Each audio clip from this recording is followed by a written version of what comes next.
tu mbele molo jomo to koro adwa dhi donji weche mag kansa. Koro kansa kata mwaluongo ni midekre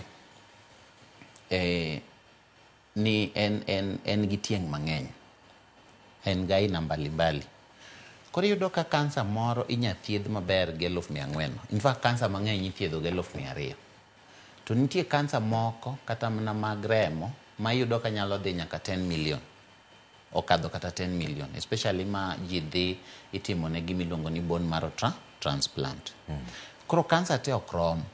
To wan gi kansa adek Kenya ka e. Kansa di adek ma chando jowa moloyo. Mokwongo en kansa mar nyodo mwaluongo ni cervical cancer. Mar ariyo en kansa mar thuno mwaluongo ni breast cancer. Mar adek en kansa mar prostate, kansa mar chuo. Kansa adek go ema chando jowa moloyo. Wanyisi kansa mar nyodo kata cervical cancer ji 7,000. Kansa mar thuno ji 7,000, mago ji 14,000. Kansa mar prostate ji 6,000, mano 20,000 people. Higa ka higa wan gi ji 45,000 mayudo kansa. Ji 20,000 kuom ji 45,000 gi gin kansa di adek. Koro nitie kansas ng'eny kabisa. Koro nitie kansa moko matindo tindo, kaka kansa moko mag nyithindo, kansa moko matimo ma nyalo kawo pesa mang'eny kabisa. Seche ma wang'iyo weche mag thieth, wang'iyo gik moko ariyo. Wang'iyo gima ka oponi ithiedho kendi to idhi dhier kabisa, kata gima ka ok othiedhni kata ok ochulni to idhi tho. Iwinjo? Koro to kansa gi bende yudo ka ji 7,000 koponi wawegi aweya kamano, to nyithindo madhi bet kiye, nyithindo ma ang' owe maonge jonyuol, ma kendo wachak wadhi chulo negi basari ng'eny. Koro wang'iyo niya, ma ji 7,000 moredi wang'eyo.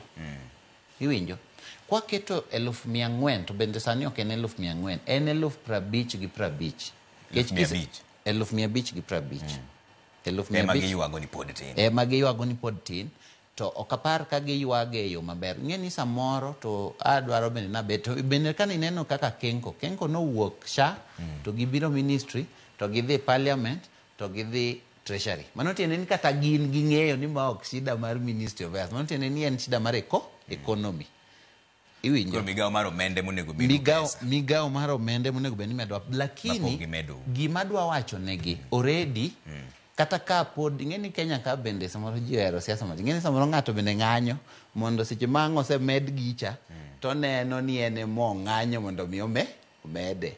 Aparo ni giseyudo fununu ni wan gi chenro mar mede. Koro ng'ato nitie kaka dwaro rwako gudu ni en mo ng'anyo momed gino. Nche un gi chenro mar mede. Jocha waseyie kata ni wadhi mede. Odhi chopo pesa di.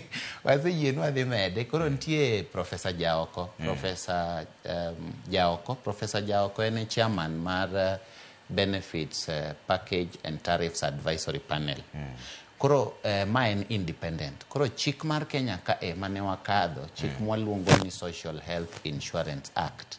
King'iyo chikno, section 16, wacho ni chudo mar thieth to gi gimichulo e thieth. Ok onego bed ni timo gi Social Health Authority, to bende ok onego bed ni timo gi Ministry of Health. Koro ne giketo an independent body. Koro gine magidhi ng'iyo. Koro to waseyiere kodgi. In fact, Ministry of Health, Duale, emosendiko negi barua ni mondo ging'iya ne weche mag kansa gi. Ma barua neno to kapok ng'anyo chakore.